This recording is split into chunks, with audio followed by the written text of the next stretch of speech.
Hey, what is up, everybody?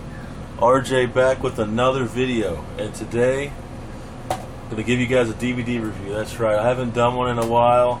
I'm gonna try to do some old school DVDs for you guys here in the next month or so. Maybe bring you one each day.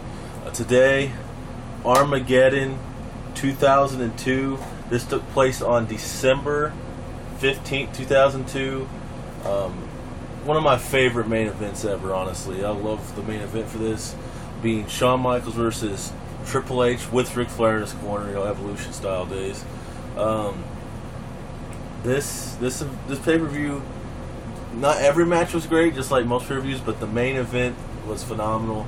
And let's go ahead and get into it real quick, shall we? Alright, I'm going to give you guys a look at the artwork real quick.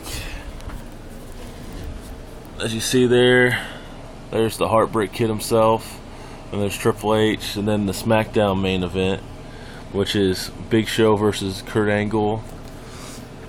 Alright, there's the back. It's a little dark in here today, as you can tell.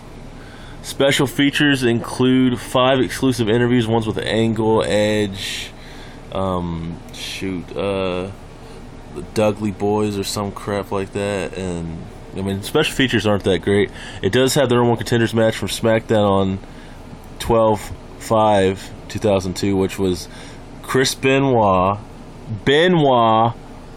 and Kurt Angle, and Eddie, and Edge. And Kurt Angle ended up winning that to get a shot against Big Show. A little backstory: Big Show